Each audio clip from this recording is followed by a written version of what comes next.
الرحمن الرحیم۔ تمام آسمانی مذاہب کی بنیاد توحید و رسالت اور فکر آخرت پر بنی۔ توحید و رسالت اور فکر آخرت کے بعد تمام مذاہب نے اس بات پر زور دیا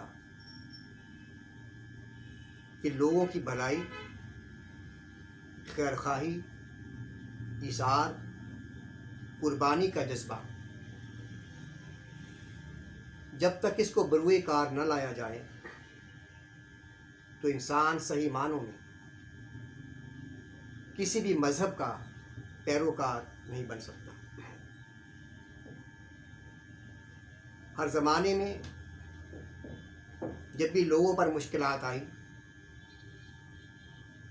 تو بے شمار ایسے لوگ میدان عمل میں آئے جنہوں نے لوگوں کے مسائل کو اور مصائب کو دور کرنے کے لیے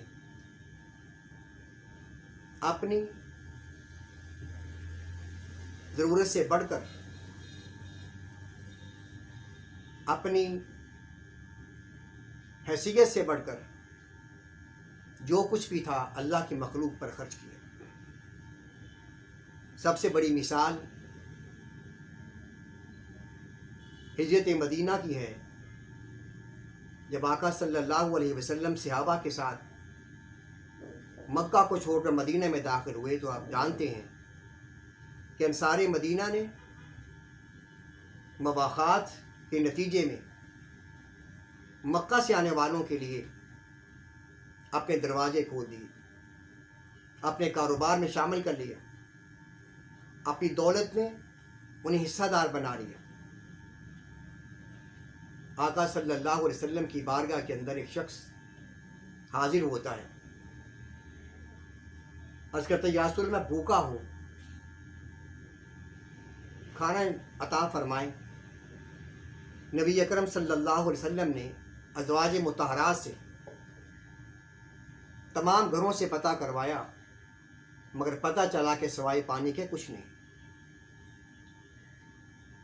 حضور السلام نے اپنے صحابہ سے فرمایا کوئی ایسا صحابی ہے جو میرے اس مہمان کو اپنے گھر لے جائے؟ ایک انصاری صحابی کھڑا ہو گیا، کہ یا رسول اللہ علیہ السلام یہ خدمت میں انجام دیتا ہوں۔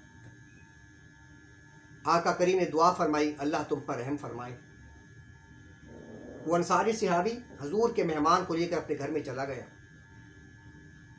گھر میں بٹھایا اور بیوی سے کہا کہ حضور کے مہمان ہیں، انہیں کھانا کھلاؤ۔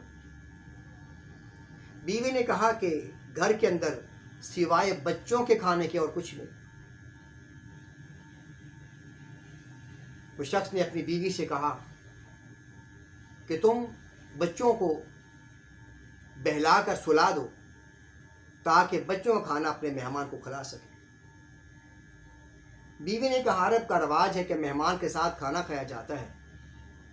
فرمایا یوں کرتے ہیں تو کھانا لگا دے، میں آپ کو کہوں گا کہ چراغ کی روشنی تیز کرو، تم چراغ کو درست کرنے کے لیے آنا اور پھونک مار کر بجھا دینا۔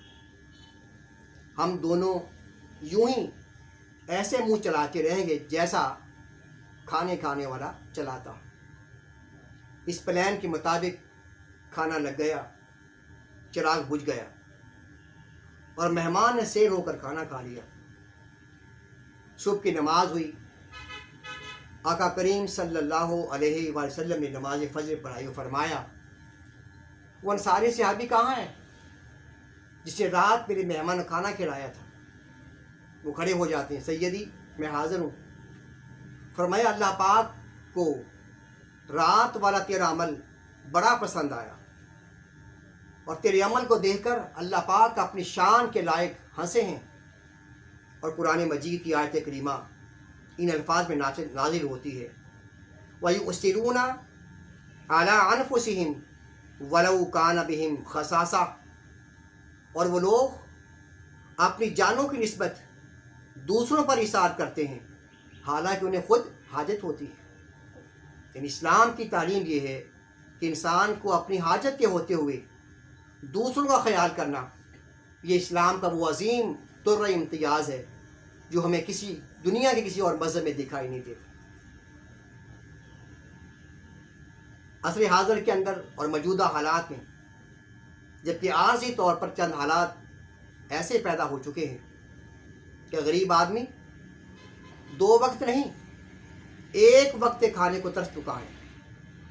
صاحب ثروت، امراء اور دولت مندوں سے آج اس نشست کے ذریعے پیغام دینا چاہتا ہوں کہ اپنی دولت کو اللہ کے بندوں پر کھول دو، اللہ کے بندوں پر خرچ کرو تاکہ رب کائنات انہیں اس مصیبت سے نجات عطا فرمائے۔ حضرت نام آتا ہے تاریخ کے اندر احمد حماد سرخسی کا۔ دادا صاحب رحمۃ اللہ تعالیٰ علیہ، علی حجویری رحمۃ اللہ علیہ، احمد حماد سرخسی سے پوچھتے ہیں کہ تیری توبہ کا کیا واقعہ بنا؟ احمد حماد سرخسی کہتے ہیں کہ میں سوچا کرتا تھا کہ میں اپنا مال اللہ کے بندوں پر خرچ کروں مگر موقع نہیں ملتا تھا۔ میں جنگلوں میں اپنے اونٹوں کو چرانے کے لیے گیا، ایک شیر نے میرے اونٹ پر حملہ کیا، باقی اونٹ بھاگ گئے، میں دیکھتا رہا۔ شیر نے اونٹ کو پھاڑا اور بلند ٹیلے پر کھڑے ہو کر خاص قسم کی آواز نکالی جس کا مطلب یہ تھا کہ کھانے کے لیے تمہارا بندوبست ہو گیا ہے، اے جنگل کے درندوں جلدی آ جاؤ۔ سارے درندے آ گئے اور اونٹ کو کھانے لگے۔ شیر نے کچھ نہ کھایا اور ٹیلے پر بیٹھا دیکھتا رہا۔ آخر میں ایک لومڑی آئی جو لنگڑی تھی۔ شیر کھانے کے لیے آیا مگر جب دیکھا لومڑی لنگڑی آئی ہے تو خود نہیں کھایا اور لومڑی لنگڑی کو کھانے کے لیے چھوڑ دیا۔ جب لومڑی کھا چکی تو شیر نے چند لقمے، چند نوالے اس اونٹ میں سے کھائے اور بڑی فصاحت اور بلاغت کے ساتھ شیر کہنے لگا، احمد حماد سرخسی، لقمے کا ایثار کرنا کتوں کا کام ہے، اللہ کا بندہ، محبوب بندہ وہ ہے جو اپنے محبوب کی خاطر اپنی زندگی کو بھی اللہ کے نام پر قربان کرتے ہیں۔ احمد حماد سرخسی کہتے ہیں بس اس سے مجھے سبق مل گیا کہ اپنی ضرورت کے ہوتے ہوئے دوسروں پر قربانی کرنا یہ وہ جذبہ ہے جو بندے کو اللہ کے قریب فرما دیتا ہے۔ ایک تصوف کے ناموں میں نام آتا ہے ابو الحسن نوری رحمۃ اللہ تعالیٰ علیہ۔ جعفر خلدی بیان کرتے ہیں مجھے ایک بار ابو الحسن نوری رحمۃ اللہ تعالیٰ علیہ سے ملاقات کا موقع ملا۔ میں نے چھپ کر ان کی رات کو دیکھا کہ رات کو کیا مناجات کر رہے تھے، تو میں نے سنا ابو الحسن نوری کہہ رہے تھے، اے اللہ، اگر تو نے دوزخ کو عذاب دینے کے لیے، اپنے بندوں کو عذاب دینے کے لیے دوزخ کو بھرنا ہی ہے تو اے اللہ تعالیٰ اپنے بندوں کو تو معاف کر دے اور ان سب کے بدلے میرے جسم کو اتنا بڑا بنا دے کہ تیری جہنم بھر جائے۔ جعفر خلدی کہتے ہیں جب میں رات کو سویا خواب میں کیا دیکھتا ہوں کہ کوئی کہنے والا کہہ رہا تھا کہ اے ابو الحسن نوری، تیری یہ ادا اللہ کے بندوں کو بچانے والی اللہ کو بڑی پسند ہے، اللہ پاک نے اس ادا کے صدقے تیرے سارے گناہوں کو معاف کر تمہیں بخش دیا۔ دیکھا، اثار اور قربانی ایک ایسا جذبہ ہے جو انسان کو اس مقام تک پہنچا دیتا ہے جو شاید عبادت کا کوئی اور پہلو اس مقام پر نہ پہنچا سکے۔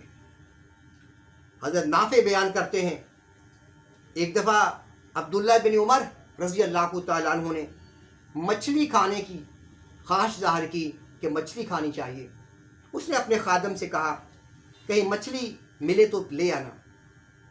کئی دنوں کے بعد آپ کا خادم مچھلی لے آیا اور مچھلی کو پکا کر غلام نے آپ کے سامنے پیش کی۔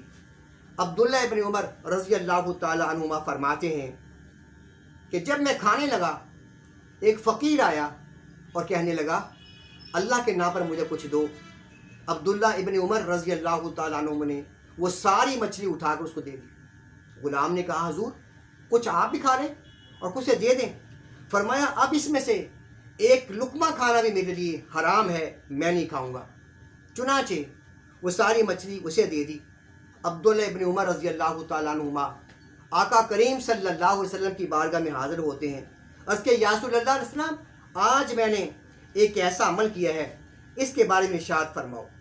میرے حضور نے فرمایا علیہ الصلوۃ والسلام نے عبداللہ ابن عمر سنو، جس آدمی کے دل میں کسی چیز کی خواہش پیدا ہو اور اسے وہ چیز مل جائے، چیز ملنے پر وہ اپنا ہاتھ کھینچ دے اور وہ چیز دوسروں پر قربان کر دے تو یقیناً اللہ تعالیٰ اسے بخشش کا مژدہ سناتے ہیں، یعنی بخشش کی نبی سناتے ہیں. اثار و قربانی ایک ایسا جذبہ ہے جو اللہ پاک کو بڑا پسند ہے، بڑا پسند ہے. آئیے آج کے عصر حاضر میں، آج کے دور کے اندر ہم غریبوں، یتیموں، بیواؤں، بے کسوں اور ناداروں کی بھرپور مدد کریں. اللہ تبارک و تعالیٰ میرا اور آپ کا حامی و ناصر ہو. والسلام علیکم ورحمۃ اللہ وبرکاتہ.